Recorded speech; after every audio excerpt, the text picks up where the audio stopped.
Social Studies lesson number 5, 5.3.3 Commercialization of Agriculture.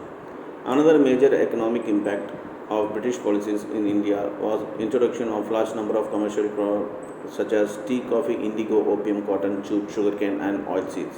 Different kinds of commercial crops were introduced with different intentions. In Indian, opium was used to balance the trade of Chinese tea with Britain in later favor. The market of opium was strictly controlled by British traders, which did not leave much scope for Indian producers to reap the profit. Indians were forced to produce indigo and sell in on the conditions dictated by the Britishers. Indigo was sent to England and used for dyeing agents on cloth produced in British towns. Indigo was grown under different system where all farmers were compelled to grow the 3 of 20th part of their land. Unfortunately, cultivation of indigo left land infertile in some years. These made farmers reluctant to grow it. In the tea plantation, ownership changed hand quite often. The workers on this plantation worked under a lot of hardship. So என்னாச்சுனாக்கா இப்போ commercialisation agriculture வந்து commercialisation ஆக ஆரம்பித்தாங்க இந்த பிரிட்டிஷ்காரங்க வந்தோடனே. அது எப்படின்னாக்கா tea, coffee, indigo, opium, cotton, jute, sugar cane, oils இதெல்லாமே பார்த்திங்கனாக்கா அவங்களுக்கு ரொம்ப தேவையாக இருந்துச்சு இங்கிலாண்டில். அதனால் இதை வந்து ப்ரொடியூஸ் பண்ண சொன்னாங்க நம்ம இந்தியன் ஃபார்மர்ஸை. அதே பார்த்திங்கனாக்கா ஓபியம்ங்கிறது சைனீஸ் டீக்கு பேலன்ஸ் பண்ணுறதுக்காக, அந்த ட்ரேடை பேலன்ஸ் பண்ணுறதுக்காக இந்த ஓபியமை வந்து பண்ண வச்சாங்க. அதை இண்டிகோங்கிற க்ராப் எதுக்காக வளர்த்தா சொன்னாங்கனாக்கா அவங்க பிரிட்டிஷ் இங்கிலாண்டில் இருக்கிற அவங்க டையிங் ஃபேக்ட்ரிக்கு, டெக்ஸ்டைல் ஃபேக்ட்ரிக்கு டை தேவைக்காக இந்த இண்டிகோ வந்து வளர்த்து சொன்னாங்க. ஃபார்மர்ஸோட நிலத்தில் 20ல் 3 பங்கு பார்த்திங்கனாக்கா இண்டிகோ கண்டிப்பாக வளர்த்தி ஆகணும்னு சொன்னாங்க. அதையாட்டம் அதுக்கு உண்டான ப்ராஃபிட்ஸ் எல்லாமே பிரிட்டிஷ்காரங்க தான் கண்ட்ரோல் பண்ணாங்க. இதில் பார்த்திங்கனாக்கா சில வருஷத்துலேயே அவங்க இந்தியன் ஃபார்மர்ஸோட நிலம் வந்து தரிசு நிலமாக போயிடுச்சு. அங்கே எந்த வேலையும் செய்ய முடியாமல் போயிடுச்சு. ஏன்னா இண்டிகோவில் விஷத்தன்மைக்கு உண்டுது. அதுக்கப்புறம் ஃபார்மர்ஸ் வந்து அதை வளர்க்குறது எதிர்ப்பு தெரிவித்தாங்க. அப்புறம் டீ பிளான்டேஷனில் பார்த்திங்கனாக்கா ஓனர்ஷிப் அடிக்கடி சேஞ்ச் ஆகிட்டே இருந்தாங்க. ரொம்ப கஷ்டப்பட்டு தான் டீ பிளான்டேஷன் எல்லாமே இந்தியன் ஒர்க்கர்ஸ் வேலை செஞ்சுட்டு இருந்தாங்க. Commercialization of agriculture further enhanced to the speed of transfer of ownership of land, thereby increasing of number of landless laborers. It also brought in a large number of merchants, traders and middlemen who further exploited the situation. The peasants now depended on them to sell their products during the harvest time. Because of peasants now shifted to commercial crops, food grains production went down, so less food stock led to famines. It was therefore not surprising the peasants revolted. You would read about in detail in the coming chapter. There was an enormous drain and wealth from the country to the Britain due to the various economic policies. Additional financial burden was placed on India due to expenditures on salary, pension and training of military and civilian staffs employed by the British to rule India. If this wealth was invested in India, it could have enormously improved the economy of the country. Let us learn how the economic policy implemented by the British changed the social structure of Indian society. So இந்த commercial அக்ரிகல்ச்சர்ஸ்னால் என்ன ஆச்சுனாக்கா இது வந்து ownership அடிக்கடி இந்த farmers எல்லாமே கடந்து போனதுனால அவங்க லேண்ட் எல்லாமே வேறு ஒருத்தவங்க வாங்க ஆரம்பித்தாங்க. அதனால இந்த ஓனர்ஷிப் எல்லாமே அடிக்கடி மாறுற மாதிரி ஆயிடுச்சு அந்த லேண்டோட ஓனர்ஸு. அப்புறம் பார்த்திங்கனாக்கா இந்த ட்ரேடர்ஸு, மர்ச்சன்ட்ஸு, மிடில்மென்ஸ் இவங்க எல்லாமே இந்த ஃபார்மர்ஸை வந்து ரொம்ப எக்ஸ்ப்ளாய்ட் பண்ண ஆரம்பித்தாங்க, ஏமாற்ற ஆரம்பித்தாங்க. கடைசியில் இவங்க ஒரு இடத்துல வேலைக்கு அடிமையாக போய் சேர வேண்டியதாகிடுச்சு. இவங்க வந்து இவங்களோட விளைவிச்ச நிலத்தை பயிரை வந்து விற்கணும்னு வந்தால் கூட அது வந்து கமர்ஷியல் க்ராப்பாக போயிடுச்சு. அப்போ பார்த்திங்கனாக்கா ஃபுட் கிரெயின்ஸுக்கு, அரிசிக்கு வந்து ரொம்ப டிமாண்ட் தட்டுப்பாடாக போயிடுச்சு. ஸோ இப்போ என்ன ஆச்சுனாக்கா இப்போ அடுத்தடுத்த லெசனில் நம்ம இதை பற்றி தான் பார்க்க போகிறோம். எப்படி இந்த வேலை செஞ்ச ஃபார்மர்ஸ் எல்லாமே எதிர்க்க ஆரம்பித்தாங்க இந்த கமர்ஷியல் க்ராப்ஸுக்கு எதிரில் பிரிட்டிஷ்காரங்கக்கிட்ட அப்படின்ட்டு அடுத்தடுத்த லெசன் தான் டிஸ்கஸ் பண்ண போகிறோம். இந்த நிறைய காசெல்லாம் வந்துச்சு யார் பிரிட்டிஷ்காரங்கிட்டேருந்து இந்தியாக்கிட்டேருந்து கொள்ளடிச்ச காசு. அது எல்லாமே இந்தியாவுக்கே திருப்பி கொடுத்துருந்தாங்கனாக்கா இந்தியா பெரிய லெவலில் எக்கனாமிக்கலி ஸ்ட்ராங்காக இருந்திருக்கும். பட் எல்லா கணக்கையும் அவங்க நம்மகிட்டேருந்து காசு வாங்கிட்டு கடைசியில் எக்ஸ்பெண்டிச்சர், அதாவது செலவு கணக்கில் காட்டினாங்க. கேட்டால் சோல்ஜர்ஸ்க்கு சேலரி கொடுக்குறோம், பென்ஷன் கொடுக்குறோம், ட்ரைனிங் கொடுக்குறோம், மிலிட்ரி ஸ்டாஃப்ஸுங்களுக்கு எல்லாமே சம்பளம் கொடுக்கணும் அப்படின்னு சொல்லிட்டு கணக்கு காட்ட ஆரம்பித்தாங்க. இதனால நம்மளோட சொத்தை ரொம்ப கொள்ளடிச்சாங்க பிரிட்டிஷ்காரங்க. இது நம்ம சொசைட்டியில், இந்தியன் சொசைட்டியில் ஒரு பெரிய இம்பேக்டை கொண்டு வந்துச்சு. 5.3.4 Rise of New Money Lending Class. Time-bound and excessive demand of revenue by the British government forced the peasants to take loans from the moneylenders. These moneylenders often exploit the peasants by charging high interest. They often used unfair means like false accounting, forged signature, and thumb impression. The new legal system and policy introduced by the British only help the moneylenders who are either local merchants or landlords. In most cases, the peasants fail to pay back on the loan and with the full interest. Thus, their lands gradually passed into the hands of money lending. So அதுக்கப்புறம் பார்த்திங்கனாக்கா ஒரு புது விஷயமாக ஒன்று வளர ஆரம்பிச்சிச்சு. என்னென்னாக்கா பணம் lent பண்ணுறது, லோன் கொடுக்குறது. இன்றைக்கி பேங்க்கில் பார்த்திங்கன்னா நீங்கள் லோன் கொடுக்குறது, இல்லை ப்ரைவேட்டாக சில பேர் வட்டிக்கு லோனு காசு கொடுப்பாங்க. இதெல்லாம் பார்த்திங்கன்னா மணி லெண்டிங் அங்கேருந்து தான் ஆரம்பிச்சது. இது கம்பல்ஷன் பண்ணி இந்தியன் ஃபார்மர்ஸை வாங்க வச்சாங்க. இந்த பிரிட்டிஷ்காரங்களும் சரி, இந்த ஜமீன்தார்ஸு, இந்த மணி லெண்டர்ஸ் எல்லாமே ஹை இன்ட்ரெஸ்ட்டுக்கு அவங்க கொடுக்க ஆரம்பித்தாங்க.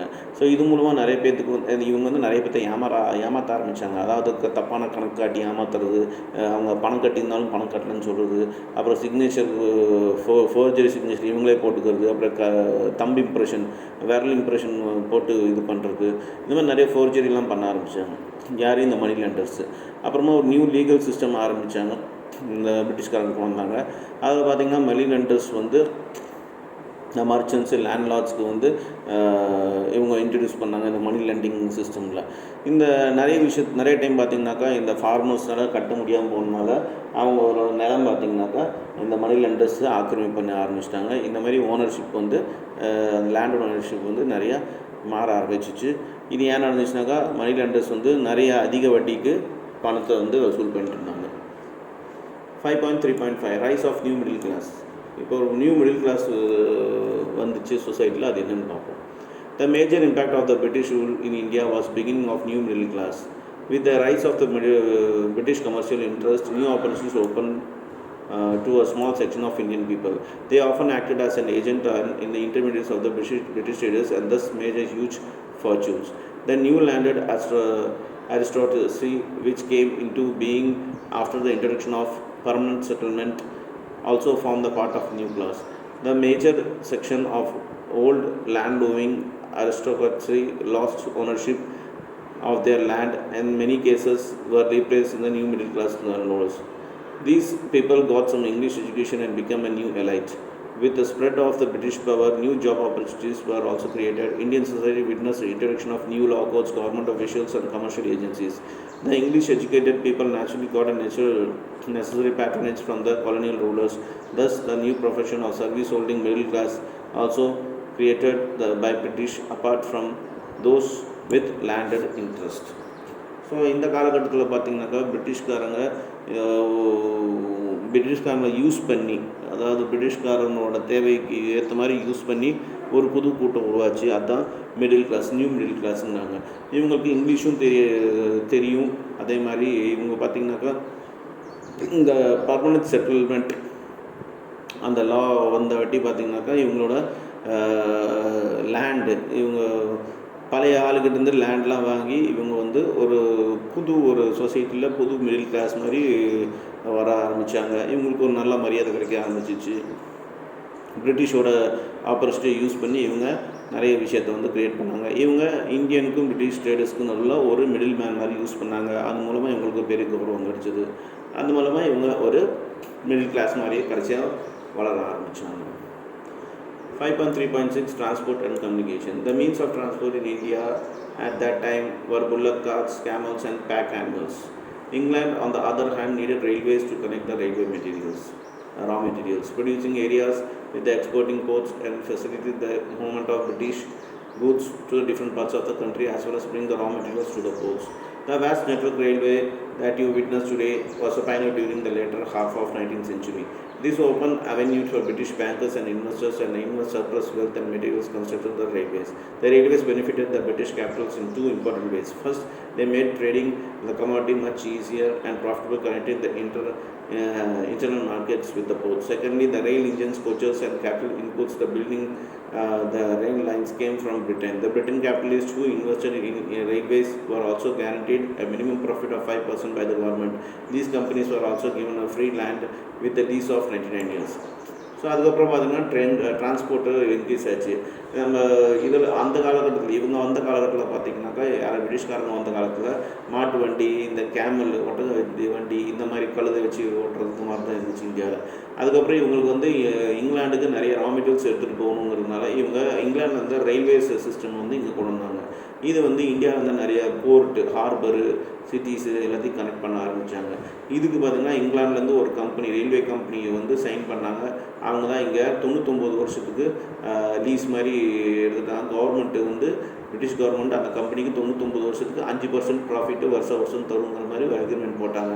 அது மூலமாக பார்த்திங்கன்னா இன்றைக்கி நீங்கள் பார்க்குற ரயில் ட்ராக் எல்லாமே அதோட அஸ்திவாரம் தான், அந்த கம்பெனி போட்ட அஸ்திவாரம் தான். இது 19th century, later 19th century நடந்த விஷயம் அப்படிங்கிறாங்க. Although the railways were set up, the advantages of British trade, they also played an important role in national awakening of the country. Though the British had never anticipated, the extensive transport network and improved education brought people and ideas closer. So railways பிரிட்டிஷ்காரங்க அவங்க சுதந்திரத்துக்காக போட்டாங்க. ஆனால் அவங்களுக்கே தெரியாமல் ஒரு விஷயம் நடந்துச்சு. என்னன்னாக்கா ரயில்வேஸ் நிறைய சிட்டிஸை சேர்த்ததுனால நம்ம இந்தியன் போராளிகளுக்கு பார்த்திங்கனாக்கா அந்த ட்ரெயினில் போய் எல்லா மக்களையும் சந்தித்து ஃப்ரீடம் அவேர்னஸ் கொண்டு வந்தாங்க. During British rule, India took ideas of liberty, equality, human rights, science and technology from the West. This accelerated the process of modernization. Now we will read about the impact of modern idea of Indian society.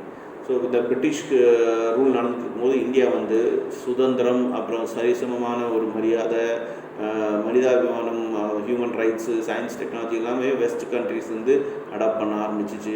இது பேர் தான் modernisation சொல்கிறாங்க. இப்போ அடுத்தடுத்த பாடத்தில் நம்ம மாடர்னைசேஷனுக்கு தான் பார்க்க போகிறோம் அப்படிங்கிறாங்க. Do you know? இந்த பாக்ஸில் போட்டிருக்காங்க. The first railway line was the Red Hill Rail Line, Madras. It opened in 1837 and was used for the carriage of granite stone. While the first passenger railway line ran from Bombay to Thane in 1853. The same year, Dalhousie opened first telegraphic line from Calcutta to Agra and was also introduced the postal service to India. இப்போ 1837 பார்த்திங்கன்னா first railway line ஆரம்பித்தாங்க. அது red hill ரயில் road line அப்படின்னு சொல்லுவாங்க. அது மெட்ராஸில். அப்புறம் பார்த்திங்கன்னா இது கிரானைட் எடுத்துகிட்டு போகிறதுக்கு, ஒரு இடத்துலேருந்து இன்னொரு இடத்துக்கு கிரானைட் எடுத்துகிட்டு போகிறதுக்கு கேரேஜாக யூஸ் பண்ண ஆரம்பிச்சிச்சு.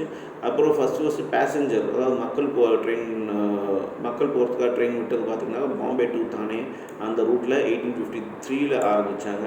அப்புறம் டலோசி அதே வருஷம் பார்த்திங்கனாக்கா டெலகிராஃப் ஆரம்பித்தார். டெலகிராஃபிக் கல்கட்டாலேருந்து ஆக்ராவுக்கு அனுப்புறதுக்கு டெலகிராஃபிக் சிஸ்டம் ஆரம்பித்தாங்க. அப்புறம் அதே வருஷத்தில் இன்றைக்கி நம்ம போஸ்டல் சர்வீஸ் இந்தியான்னு சொல்கிறோம், போஸ்ட் ஆஃபீஸு அதுவும் ஆரம்பித்தாங்கன்னு சொல்கிறாங்க.